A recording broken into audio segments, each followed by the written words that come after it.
direct de la gare de Tokyo. Là je prends le train, donc le Shinkansen, et on va dans le nord du Japon, à Kunodate.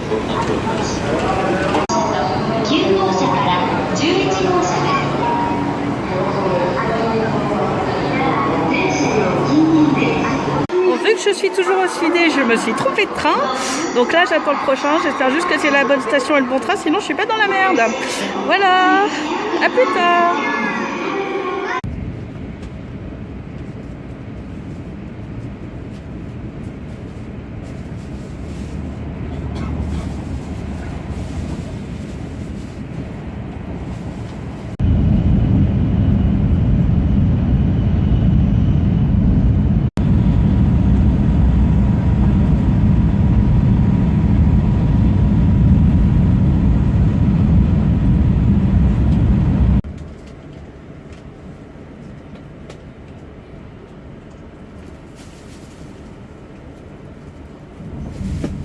Voilà, je suis bien arrivée à Kakunodate.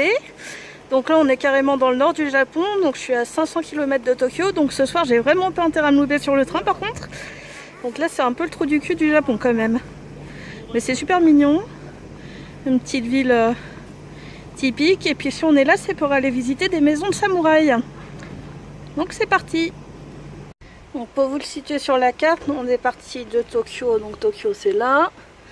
Et donc on est remonté comme ça, et là on n'est pas très loin d'Akita, on est ici. Voilà. En tout cas il n'y a pas un seul étranger, je suis la seule blanche. Il y a plusieurs personnes déjà qui sont venues me demander d'où je venais. À mon avis ils doivent pas en voir souvent. Il n'y a que des japonais ici.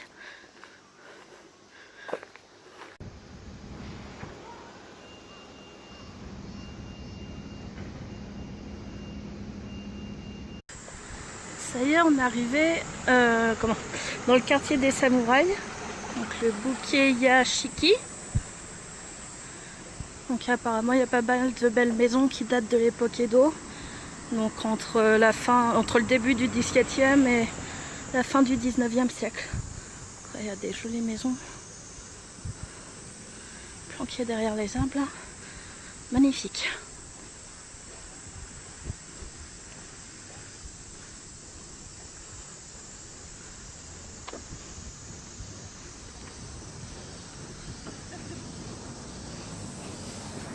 Je vois des gens qui sortent de celle-ci.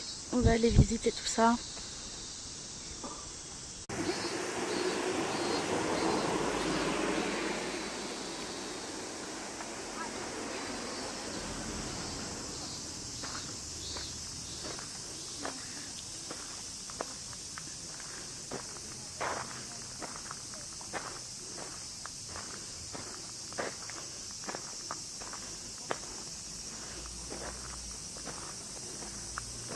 Voilà, donc le panneau d'explication de la maison, en fait, c'est ça. Donc, comment te dire?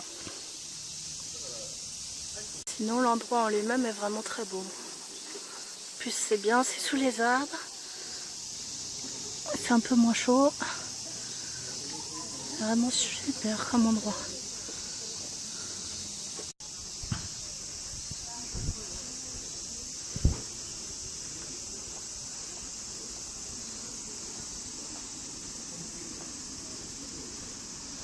J'ai trouvé une maquette de la ville, donc à quoi elle ressemblait particulièrement ce quartier-là à l'époque Edo.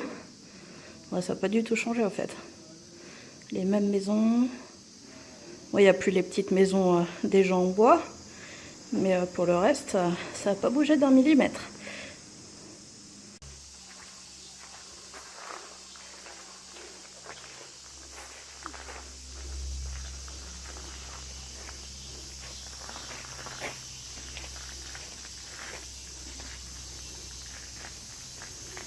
Ça a l'air d'être le foyer. Je pense que c'est là où ils faisaient cuire la nourriture en tout cas.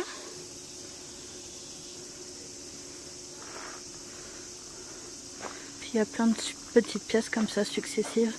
Et vu qu'il n'y a pas de meubles dedans, c'est juste des pièces vides avec des tatami en fait. Donc tu sais pas trop à quoi ça correspond à chaque fois. Sans dire une espèce de petit hôtel. Ça devait être l'hôtel pour faire les prières, juste pour la famille. Sûrement pour faire les prières aux ancêtres.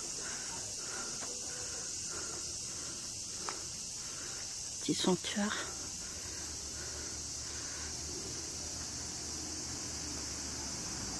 On voit pas mal de façades en bois aussi, comme ça, qui sont un peu noircies. Alors en fait on m'a donné l'explication, apparemment ils brûlent déjà le bois en surface. Enfin oui, ils brûlaient tout du moins. Comme ça, si en cas d'incendie, ça évitait que ça protégeait plus la maison. Visiblement, vu que le dessus du bois était déjà brûlé, ça devait te laisser quelques secondes de plus de répit, quoi. Et apparemment, ça protège aussi le bois des insectes, etc.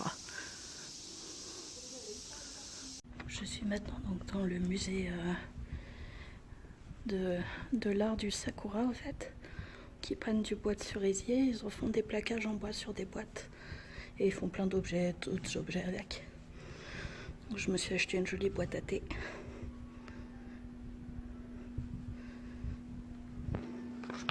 Dans le musée, ils ont aussi une salle avec plein d'armures de samouraï.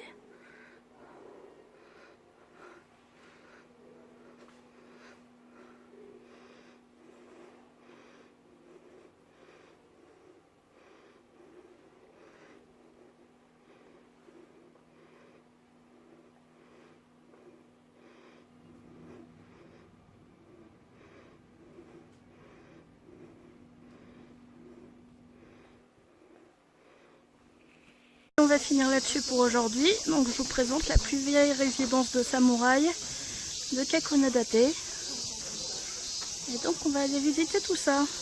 Voilà, bon bah c'était une super balade. Bon, il fait toujours une chaleur un peu à crever, mais c'était super intéressant. Vraiment très joli, très typique. J'ai appris plein de choses.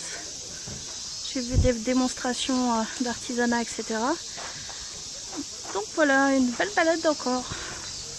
À demain!